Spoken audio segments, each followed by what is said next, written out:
Hello दोस्तों, नमस्कार। कैसे आप लोग दोस्तों? स्वागत है आपके अपने यूट्यूब चैनल करंट अफेयर जे संध्या में सर।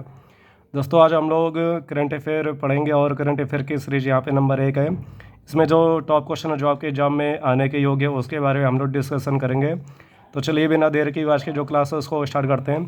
दोस्तों पहला क्वेश्चन आपसे कह रहा है कि परमाणु ऊर्जा आयोग और परमाणु ऊर्जा विभाग के नए सचिव कौन बने हैं? तो उनका नाम पूछ रहा है यहाँ पे। परमाणु ऊर्जा आयोग के अध्यक्ष और परमाणु ऊर्जा जो विभाग है इसके सचिव का नाम आपसे पूछ रहा है। तो उनका नाम है अजीत कुमार मोहंती। ओके दोस्तों, उनका नाम क्या है? अजीत कुमार मोहंती। दोस्तों एक बात और कि जो अजीत कुमार मोहंती हैं ये वर्तमान में एक हमारा और संगठन है, ठीक है, जो न्यूक्लियर से संबंधित है। उसका नाम है बार्क। तो ये बार्क के भी वर्तमान अध्यक्ष हैं। बार्क का पूरा नाम है भाभा एटॉमिक रिसर्च सेंटर। तो यहाँ पे व्यक्ति एक ही हैं लेकिन ये दो एक तरह से संगठन के अध्यक्ष हो गए। अजीत कुमार मोहंती ये, ठीक है, इनका नाम है। ये बार्क के अध्यक्ष हैं जिसका पूरा नाम है भाभा एटॉमिक रिसर्च सेंटर, और ये वर्तमान में परमाणु ऊर्जा आयोग इसके भी अध्यक्ष हैं।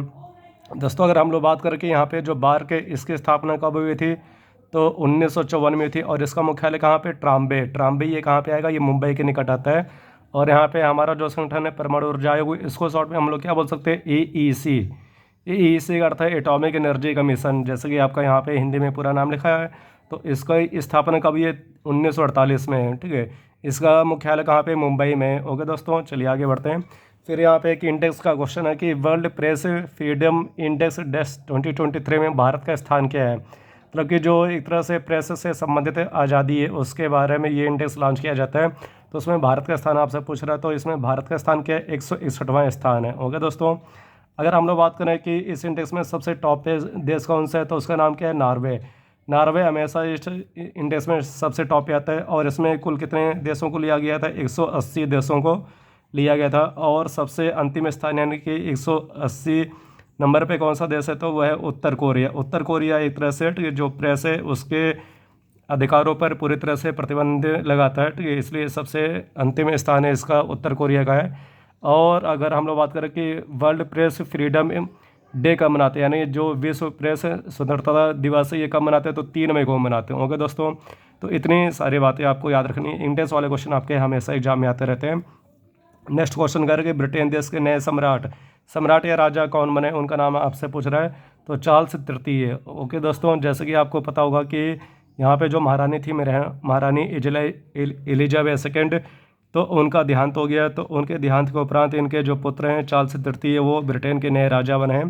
दोस्तों जो ब्रिटेन में शासन वो वंशानुगत है, क्योंकि वहाँ पे जो रानी या राजा होंगे तो उनके देहांत के बाद या उनके इस्तीफा देने के बाद वहाँ पे उनके ही पुत्र या पुत्री राजा या रानी बनते हैं, ऐसा वहाँ पे शासन है। एक बात और कि जो महारानी एलिजाबेथ सेकेंड है, इन्होंने अपने भारत के अभी तक जितने भी पीएम हैं उन सभी का कार्यकाल देखा, यानी कि पंडित जवाहरलाल नेहरू से लेकर नरेंद्र मोदी तक के यहाँ पे ये सभी जितने भी पीएम अपने भारत में हुए हैं तो उन सभी का कार्यकाल उन्होंने देखा है। कमेंट बॉक्स में आप लोग लिख के ये बताएं कि ब्रिटेन के वर्तमान पीएम कौन है। ओके दोस्तों, फिर चलिए आगे बढ़ते हैं कि फीफा रैंकिंग डेस्क 2023 के अनुसार विश्व की नंबर 1 फुटबॉल टीम कौन सी है, ठीक है। तो विश्व की सबसे जो नंबर फुटबॉल टीम है उसका नाम क्या है? अर्जेंटीना, ठीक है। अर्जेंटीना सबसे टॉप पे। होगी दोस्तों, अगर हम लोग बात करें तो दूसरे नंबर पे कौन सा टीम है, तो फ्रांस है। और यहाँ पे तीसरे पे कौन सी? ब्राज़ील है। ओके दोस्तों, लास्ट टाइम जो फीफा वर्ल्ड कप हुआ था ये आपका कतर की राजधानी दोहा में 2022 में हुआ था, ठीक है। और अगर हम लोग भारत की बात करें तो भारत का जो स्थान ये काफ़ी एक तरह से ख़राब है, ठीक है। 101वां स्थान है फीफा रैंकिंग में। फीफा की अगर हम लोग बात करें तो फीफा फुटबॉल का सर्वोच्च संगठन है जिसकी स्थापना 21 मई 1904 को हुई थी और इसका मुख्यालय स्विट्जरलैंड के ज्यूरिख शहर में स्थित है।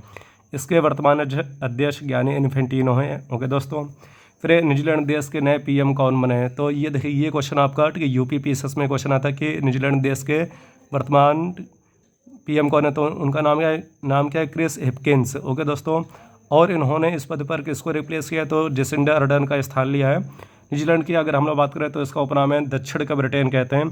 इसकी राजधानी क्या है, तो इसकी राजधानी वेलिंगटन है और इसकी जो मुद्रा है वो डॉलर है। ओके दोस्तों, फिर हाल ही में लॉन्च पुस्तक विक्ट्री सिटी की लेखक कौन है? ये देखिए ये कुछ किताबें होती हैं जिनके ऑथर बहुत ही ज़्यादा फेमस होते हैं, तो उनके जो नॉवेल हैं या स्टोरी हैं हमेशा एग्जाम में आते रहते हैं। तो इसके जो ऑथर हैं वो प्रसिद्ध लेखक हैं, उनका नाम क्या है? सलमान रुश्दी। ओके दोस्तों, सलमान रुश्दी ये काफ़ी ज़्यादा प्रसिद्ध व्यक्ति हैं, ठीक है, लेखक है। इन्हें 1981 में इनके उपन्यास मिडनाइट चिल्ड्रन, ठीक है, ये आपने सुना होगा मिडनाइट चिल्ड्रन, ये काफ़ी ज़्यादा प्रसिद्ध इनका नोवेल है। मिडनाइट चिल्ड्रन के लिए इनको मैन बुकर पुरस्कार दिया गया था 1981 में। ओके दोस्तों, नेक्स्ट आगे बढ़ते दूसरा क्वेश्चन देखते हैं। हाल ही में 2022 के लिए सरस्वती सम्मान से किस लेखक या लेखिका को सम्मानित किया गया? तो ये सम्मान किसे दिया गया? तो उनका नाम क्या है? शिव शंकरी। ओके दोस्तों, शिव शंकरी को यहाँ पे ये सम्मान दिया गया, सरस्वती सम्मान। और शिव शंकरी को उनके किस रचना के लिए उनको यह पुरस्कार दिया गया? तो तमिल भाषा में लिखी गई, ठीक है, ये तमिल भाषा की कवित्री है, तमिल भाषा में लिखी गई उनकी जो आत्मकथा, ये आत्मकथा उनके आत्मकथा का नाम क्या है? ठीक है, वो आपसे क्वेश्चन पूछ रहा है। देखिए यहाँ पे अगर किसी भी राइटर को कोई पुरस्कार मिलता है तो उसकी रचना का नाम भी पूछता है, ठीक है, तो ये उनकी रचना का नाम क्या है? सूर्यवंशम। दोस्तों ये कोई फिल्म का नाम नहीं है, अमिताभ बच्चन की एक फिल्म का नाम भी सूर्यवंशम है, लेकिन यहाँ पे जो सूर्यवंशम है ये शिव शंकरी की आत्मकथा का नाम है।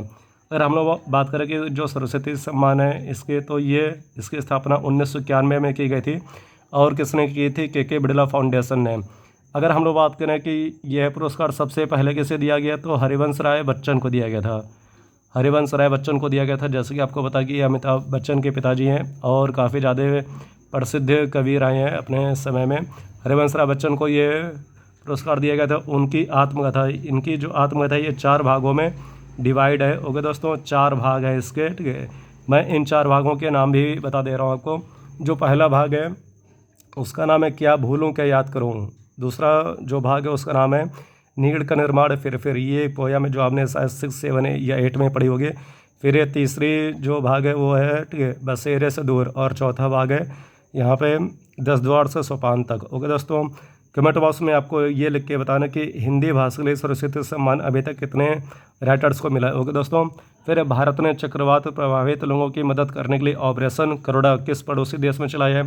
तो दोस्तों अभी भारत के पड़ोसी देश यहाँ पे म्यांमार में एक चक्रवात आया था जिसमें जो फंसे हुए भारतीय नागरिक और जो म्यांमार के निवासी थे उनको बचाने के लिए ऑपरेशन करुणा ये भारत सरकार के द्वारा चलाया गया था। तो यहाँ पे आपका आंसर क्या हो जाएगा? म्यांमार हो जाएगा। म्यांमार की अगर हम लोग बात करें तो इसका प्राचीन नाम बर्मा था और इसकी जो प्राचीन राजधानी थी रंगून थी। ओके दोस्तों, कमेंट बॉक्स में आप लोग लिख के बता कि रंगून में किसका मकबरा स्थित है। फिर हाल ही में नेपाल देश के नए प्रेसिडेंट कौन बने? तो नेपाल देश के नए प्रेसिडेंट कौन बने? उनका नाम क्या है? रामचंद्र पौडेल। ओके दोस्तों, रामचंद्र पौडेल। और इन्होंने इस पद पर किसका स्थान लिया? तो विद्यादेवी भंडारी का। विद्यादेवी भंडारी नेपाल देश की पहली महिला प्रेसिडेंट थी नेपाल की। अगर हम लोग बात करें तो इसकी राजधानी काठमांडू है और इसकी जो संसद है वो राष्ट्रीय पंचायत है। इसकी मुद्रा नेपाली रुपया है। ओके दोस्तों, फिर हाल ही में मोजाम्बिक देश की यात्रा करने वाले प्रथम विदेश मंत्री कौन बने? तो हाल ही में कह रहे हैं इसका अर्थ कि अभी जल्दी। तो इसमें वर्तमान में विदेश मंत्री कौन है? उनका नाम क्या है? एस जयशंकर। ओके दोस्तों, एस जयशंकर भारत के विदेश मंत्री हैं और ये अभी हाल ही में अफ्रीकी देशों की यात्रा पर गए थे, मोजाम्बिक और इसके अतिरिक्त युगांडा, इन सभी देशों की यात्रा पर गए थे। और यहाँ पे जो एस जयशंकर इन्होंने, ठीक है, एक ब्रिज है उसका नाम है बूजी ब्रिज। बूजी ब्रिज का इन्होंने उद्घाटन किया है, ठीक है, हाल ही में। ये भारत के द्वारा निर्मित है और ये जो ब्रिज है ये बूजी नदी पर स्थित है। आपको कमेंट बॉक्स में लिख के बताना कि जो मोजाम्बिक है इसकी मुद्रा क्या है, ठीक है, इसकी मुद्रा क्या है वो आपको कमेंट बॉक्स में लिख के बताना है। इसकी मैं राजधानी लिख देता हूँ, मापुतो है, ठीक है, और ये किस देश में अफ्रीका महाद्वीप में आता है। फिर हाल ही में कर्नाटक के नए मुख्यमंत्री के पद पर किसने शपथ ली है? दोस्तों जैसे कि आपको पता कि अभी हाल ही में कर्नाटक के विधानसभा के इलेक्शन हुए हैं। कर्नाटक की विधानसभा में सीटें कितनी? 224 सीटें हैं। इनमें से 135 सीटें कांग्रेस ने जीती है और यहाँ पे, ठीक है, जो कांग्रेस की सरकार बनी तो इसके सीएम बने के सिद्धारमैया। ओके दोस्तों, यहाँ पे जो सीएम बने उनका नाम क्या है? के सिद्धारमैया। और इन्होंने किसको यहाँ पर रिप्लेस किया? तो बसवराज बोम्मई। और यहाँ पे जो भी सीएम बनता तो उन्हें जो शपथ दिलाते हैं तो राज्यों के राज्यपाल दिलाते हैं और कर्नाटक के राज्यपाल कौन है? उनका नाम क्या है? तो बसवराज बोम्मई। ओके दोस्तों, फिर नेक्स्ट आगे बढ़ते हैं। क्वाड शिखर सम्मेलन सिडनी में रद्द होने के उपरांत किस शहर में आयोजित किया जाएगा? तो ये शहर आपका होगा हिरोशिमा। हिरोशिमा दोस्तों ये किस देश में आता है? ये जापान में आता है। जैसे कि आपको पता है कि हिरोशिमा पे सबसे पहले परमाणु बम गिराया गया था 6 अगस्त 1945 को। क्वाड की बात करें तो इसमें 4 लेटर है तो 4 देश भी हैं।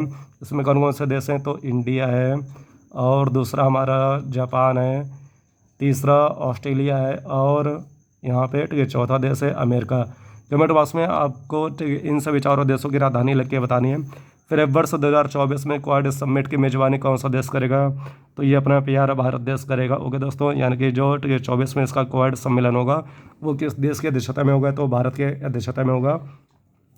नेक्स्ट क्वेश्चन आपसे ये कर कि रूस यूक्रेन जंग आरंभ होने के बाद पहली बार पीएम मोदी और यूक्रेन के जो राष्ट्रपति हैं उनका नाम है व्लादिमीर जेलेंस्की की मुलाकात किस अंतर्राष्ट्रीय समूह की समिट में हुई, तो भारत के पीएम जो है अभी हाल ही में कुछ दिन पहले G7 देशों के जो सम्मेलन हुआ था उसमें गए थे ऑस्ट्रेलिया, तो वहाँ पे जो यूक्रेन के प्रेसिडेंट है व्लादिमीर जेलेंस्की ये भी आए हुए थे।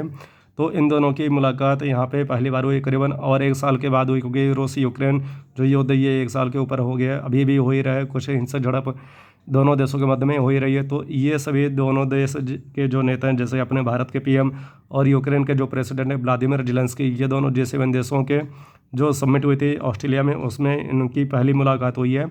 और यहाँ पे जो यूक्रेन के प्रेसिडेंट है व्लादिमीर जेलेंस्की, तो इन्हें पिछले वर्ष टाइम मैगजीन के द्वारा time person of the year पुरस्कार दिया गया था।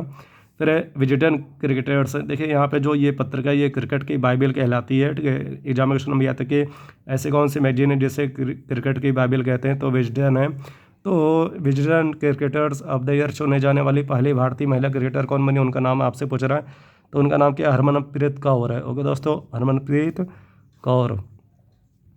नेक्स्ट आगे बढ़ते हैं। फिर भारतीय रेलवे बोर्ड के नए अध्यक्ष व CEO कौन बने, तो उनका आपसे नाम पूछ रहा, तो उनका नाम क्या है, अनिल कुमार लोहाटी। ओके दोस्तों, भारतीय जो रेलवे बोर्ड है ये इसके अध्यक्ष भी और CEO दोनों ही बने, तो उनका नाम है अनिल कुमार लोहाटी।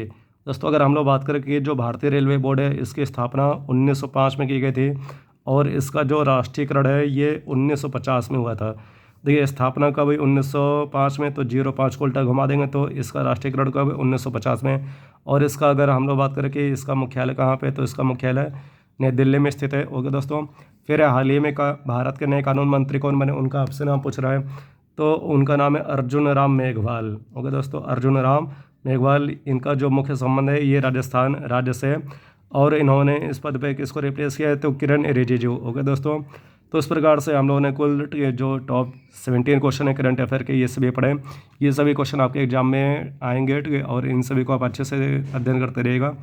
अधिक से अधिक इस वीडियो को अपने दोस्तों में शेयर करते रहिए और जो लोग अभी चैनल को सब्सक्राइब नहीं किए उनसे भी चैनल को सब्सक्राइब कराइए। ओके दोस्तों, जय हिंद।